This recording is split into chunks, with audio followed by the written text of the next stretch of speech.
Have you ever met someone who seemed cold and distant, as if they were locked away behind invisible walls? What if their silence wasn't indifference, but a carefully built survival instinct? And what if behind that armor was someone who once trusted and got hurt so deeply they forgot how to show love? In today's video, we'll step into the quiet, often misunderstood world of those who are hard to love. Not because they lack emotion, but because they've learned, sometimes the hard way, that emotion isn't safe. With the profound insights of Carl Jung as our guide, we'll uncover how unresolved pain can reshape identity from the inside out, how silence becomes a shield, and how awareness can transform silent suffering into healing. Stay with me until the end, because what we often label as difficult is sometimes just someone still figuring out how to survive, one quiet moment at a time.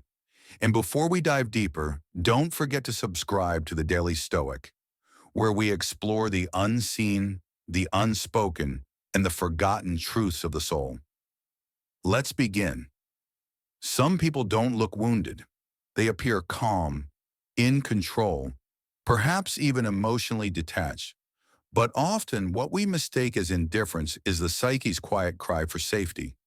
Because pain that isn't processed doesn't disappear, it changes form. As Carl Jung taught, unhealed wounds retreat into the unconscious, subtly shaping how we relate to ourselves, to others, and to the world around us. You won't hear this pain in words. You'll see it in patterns: withdrawal, hypervigilance, emotional numbness. These are not character flaws. They're defense mechanisms, not who someone truly is, but who they had to become to survive. The psyche doesn't build these strategies with logic. It builds them with necessity.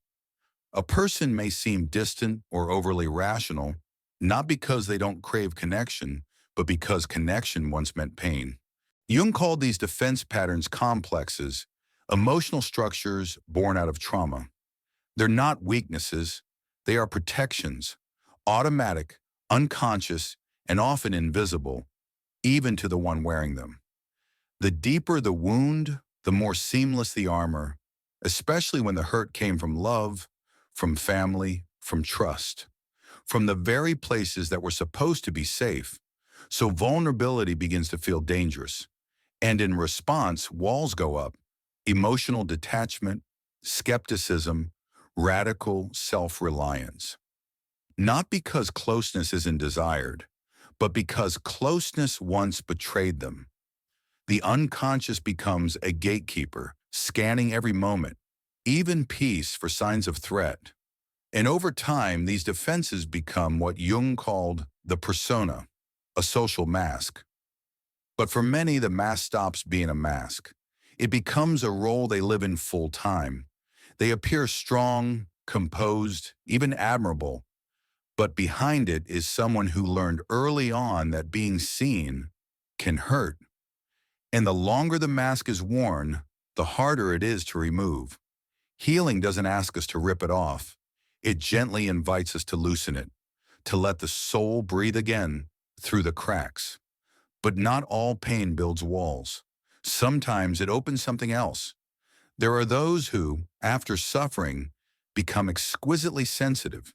They feel everything. They read silence. They pick up on tone and micro-expressions. They comfort instinctively because they know all too well what it's like to hurt alone. Jung called this the wounded healer, someone who helps others because they themselves carry a wound that still aches. And that brings us to a deeper truth. When you fall in love with someone who's hard to love, maybe, just maybe, you're standing face to face with a part of yourself that's still learning how to be seen. We ended the last section with a quiet truth. Some of the most sensitive souls are those who've been hurt the deepest. But sensitivity, when unguarded, has a shadow. Because this gift, this capacity to sense pain in others, to offer comfort instinctively, can sometimes come at a hidden cost. When empathy isn't anchored in self-awareness, it easily slips into projection. They give and give, not always to connect, but to avoid. They care for others as a way to escape their own pain. They become the strong one, the dependable listener, the emotional anchor in every room. And slowly, almost invisibly, they start to disappear from their own lives. Overgiving, when done without boundaries, doesn't just exhaust a person, it erases them. Their needs are silenced, their desires postponed, their inner voice buried beneath the weight of responsibility and unspoken grief. Carl Jung understood this deeply. He believed that true healing begins not when the wounded help the world, but when they finally turn that same compassion inward. It begins when the healer pauses long enough to ask, "What do I need?" It's when they offer themselves the same love they've so freely given to others. Only then does compassion stop being a quiet sacrifice and begin transforming into conscious, empowered care. And if any part of this is resonating with you, if you see a glimpse of your story in these words, consider sharing this video with someone who might need it too. Because the more we understand ourselves, the better we become at holding space for others. Now, there's still one more layer we need to explore, because sometimes the past doesn't just echo, it lingers. It shapes how we think, how we feel, and how we love.